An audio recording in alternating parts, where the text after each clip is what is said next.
1170 ईस्वी में इन्होंने ऑक्सफोर्ड यूनिवर्सिटी इंग्लिस्तान में बनाई।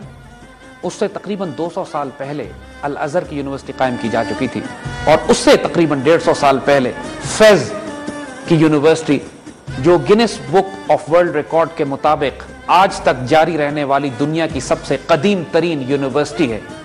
आइए अब आपको हम कुछ और चीजें बताते हैं, कुछ और साइंटिफिक डिस्कवरीज जो मुसलमानों ने इस कुरून उला में की। और ये नाकाबिले यकीन लगता है अगर हम आपको ये बताएं कि मुसलमानों ने आज के दौर से तकरीबन 1000 साल पहले रोबोट से इजाद कर लिए थे, ऑटोमोबाइल गाड़ी बना ली थी, क्लॉक्स, प्रोग्रामेबल क्लॉक्स तैयार की थी। लेकिन ये हकीकत है। इस सारी तारीख को इंशाअल्लाह आइंदा वाले प्रोग्रामों में हम पढ़ेंगे।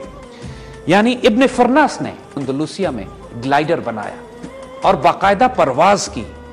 ये लियोनार्डो डा विंची से तकरीबन 600 साल पहले डिजाइन करके पहली कामयाब साइंटिफिक फ्लाइट करने वाले इब्ने फरनास, जो अंदलुसिया से ताल्लुक रखते थे, और उनकी इस एक्नॉलेजमेंट को रिकॉग्नाइज किया गया है इस तरह कि आज चांद के ऊपर एक बहुत बड़ा क्रेटर, एक बहुत बड़ा खित्ता इब्ने फरनास के नाम से मंसूब किया गया है, इस एक्नॉलेजमेंट के लिए कि दुनिया में जदीद फ्लाइट का आगाज करने वाले, पहली मर्तबा ग्लाइडर के तौर पर उड़ने वाले इब्ने फरनास इस कारनामे को अंजाम दे चुके थे। आज तक हमारे बच्चों को, हमारी तारीख में किसी को इस बात का इल्म नहीं है, लेकिन मगरिब ने किसी हद तक एक्नॉलेज इस तरह किया है कि चांद पर एक क्रेटर का नाम इब्ने फरनास रखा है। राइट ब्रादरान ने 1903 या 20वीं सदी के आगाज में जो फ्लाइट की, वो एक पावर्ड फ्लाइट जरूर थी, लेकिन लियोनार्डो डा विंची सिर्फ एक नक्शा बना सका था अपने जहाज का, उसने कभी परवाज नहीं की थी। और उससे भी 600 साल पहले, आज से तकरीबन 1100 साल पहले, इब्ने फरनास ना सिर्फ डिजाइन कर चुके बल्कि उन्होंने परवाज भी की। अंदलुसिया में, स्पेन में आज भी वो टावर मौजूद है कि जहां से इब्ने फरनास ने अपनी पहली फ्लाइट ली और खैर व आफियत से जमीन पर उतर आए। 1206 में एक और मुसलमान साइंसदान ने एक पूरी किताब लिखी, book on automation, automotive devices पे, ऑटोमेटिक डिवाइसेस पे, रोबोटिक्स पे। और ऐसे ऐसे रोबोट्स, मैकेनिकल रोबोट्स उस जमाने में बनाए गए कि जो इंसान की अक्ल दंग रह जाती है।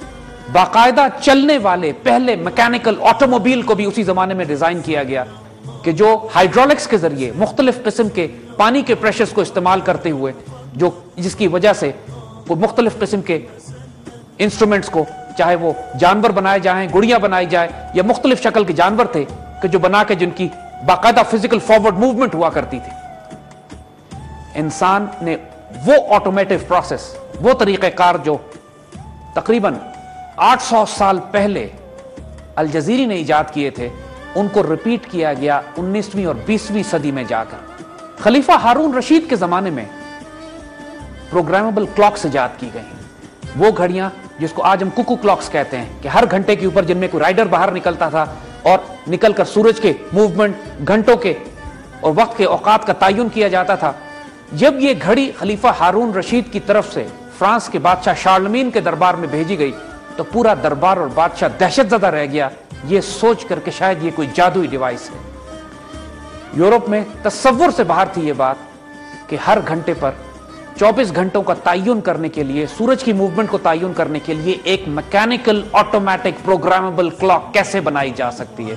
और ये खलीफा हारून रशीद के दौर में, आज से तकरीबन 1200 साल पहले मुसलमान उसको इजाद कर चुके थे। इसी तरह इब्ने सीना ने अपनी मेडिसिन की मशहूर किताब अल कानून फी तिब लिखी, और आइंदा 600 साल तक पूरी दुनिया में मेडिसिन की किताब इब्ने सीना की अल कानून फी तिब पढ़ाई जाती रही। आपको ये बात सुनकर और हैरानगी होगी कि अंग्रेजी में लफ्ज कैनन इस्तेमाल होता है लॉ के लिए, कानून के लिए, और ये लफ्ज कैनन अरबी के लफ्ज कानून से निकला है।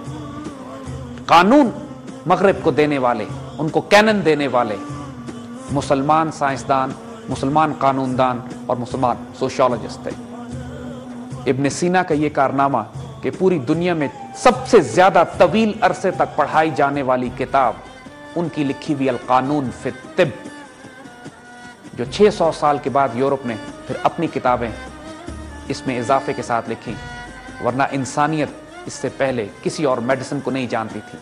इब्ने सीना ने क्लिनिकल ट्रायल्स का प्रोसेस भी शुरू किया جو آگے جا کے جدید دور کی سائنٹیفک میڈیسنل تحقیق کا باعث بنا۔